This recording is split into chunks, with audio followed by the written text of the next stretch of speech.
Olá, tudo bem? Seja bem-vindo a mais um vídeo aqui no canal Excelência em Fisioterapia Respiratória. Meu nome é Carlos, sou fisioterapeuta respiratório, trabalho com fisioterapia respiratória em Curitiba.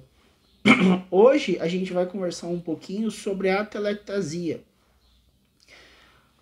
É algo até relativamente comum que acontece não apenas nos casos de doença pulmonar. Tá? A telectasia pode ser até mesmo uma alteração estrutural ou funcional.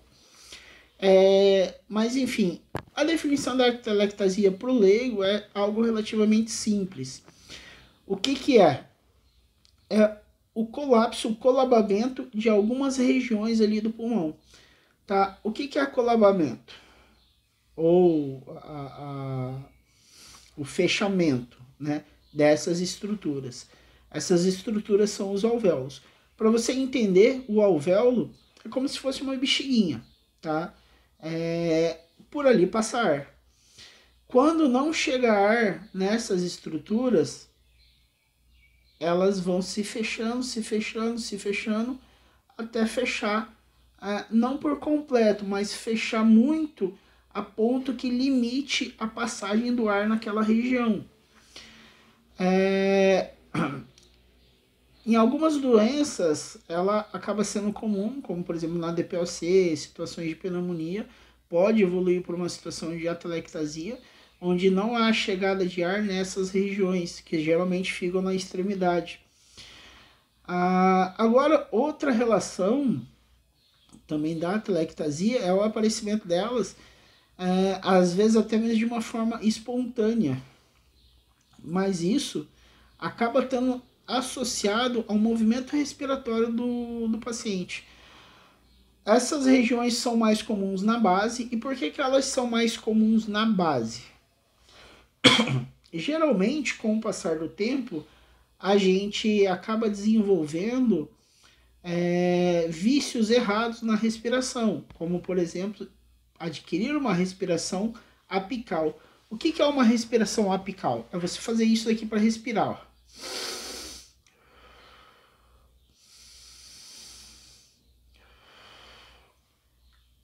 Na inspiração a gente deve sim encher o tórax de ar, porém não murchando a barriga, tá? Aqui, por exemplo, eu acabei enchendo só o ápice do meu tórax. Deu a impressão que eu enchi o tórax, mas não, isso é uma visão equivocada.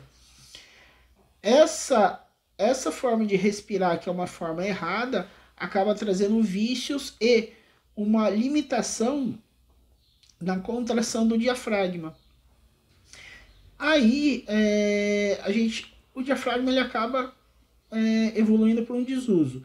Tudo que não é usado, ele tende a ter uma redução de força. Reduzindo a força do diafragma, você passa a criar esse vício que é difícil ser corrigido.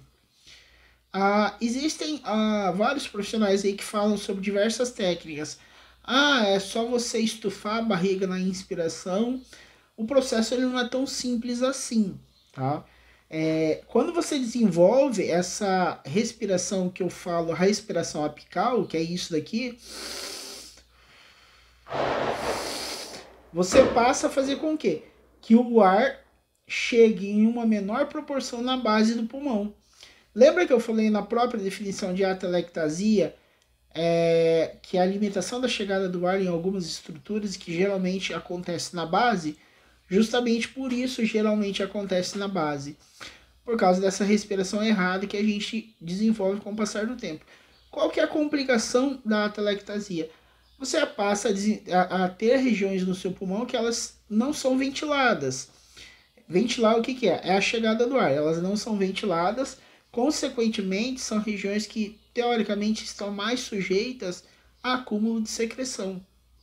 Isso seria a atelectasia. A atelectasia é algo muito simples para se diagnosticar e para se tratar. O tratamento para a atelectasia, o único que eu conheço no mundo, é a fisioterapia respiratória. A forma de você ter o diagnóstico da atelectasia é o quê? A radiografia, tá? Mas nem sempre você precisa da radiografia. Pela ausculta, a gente acaba percebendo possíveis regiões onde existe atelectasia, seja pela ausculta ou também pela percussão torácica. O lugar que tiver ar vai ter um tipo de som na percussão, o lugar que não tiver ar vai ter outro tipo de som. E a atelectasia é uma região do tórax que não vai ter ar. Por isso que eu bato sempre nessa tecla da importância de você agendar consultas periódicas com um fisioterapeuta respiratório. Isso geralmente não é comum, pelo menos aqui no Brasil não é comum. Mas você ter um acompanhamento de perto com um fisioterapeuta respiratório, ele ajuda muito nessas possíveis alterações que podem vir a gerar alguma atelectasia. E essas alterações, elas podem mesmo ser alterações mecânicas, como a forma que você respira, por exemplo, um maior posicionamento para um lado, esse tipo de coisa. Às vezes, só com orientações, você consegue já ter a correção dessa atelectasia, a salvo se for um paciente com uma doença um pouco mais complexa. Agora, um diferencial também para você se prevenir na prevenção da atelectasia é o quê? Esse recurso aqui, que é o Power Breath. Tá? O Power Breath é um mecanismo, um sistema de você corrigir a sua respiração e fazer com que a sua respiração deixe de ser apical e passe a ser uma respiração mais em base pulmonar. Até o ponto que eu sei, o Power Breath é o único recurso no mundo que ele consegue reeducar o diafragma, promovendo aumento de espessura do diafragma, e isso a gente chama de hipertrofia diafragmática. Com isso, você passa a gerar um volume maior de ar e direcionar mais a chegada do ar para a base do seu pulmão. É claro que a ideia do Power Breath é uma forma de você prevenir o aparecimento de atelectasias. Porém, o tratamento de uma atelectasia já instituída não depende única e exclusivamente do Power Breath. Tá certo? Então era essa a informação que eu gostaria de passar para vocês, a atelectasia em si. Volto a frisar novamente a importância de um acompanhamento periódico com o fisioterapeuta respiratório. Isso não precisa ser direto, constantemente, tá? Eu sugiro para os meus pacientes que, dependendo do caso, mantenha esse acompanhamento pelo menos a cada 3 meses. Os pacientes que são pacientes meus do treinamento muscular inspiratório, eu oriento a uma vez por mês essa consulta comigo. E outros pacientes, se isso ainda não é hábito, outras pessoas, não necessariamente pacientes, se ainda não é hábito marcar consultas periódicas com o fisioterapeuta, fica a dica para você, tá? Tenta conhecer o nosso trabalho, marca uma consulta, né?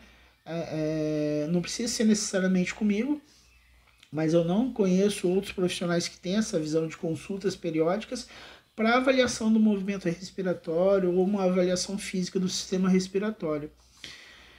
Fica o convite, se você tem interesse em agendar comigo, eu trabalho também com atendimento online.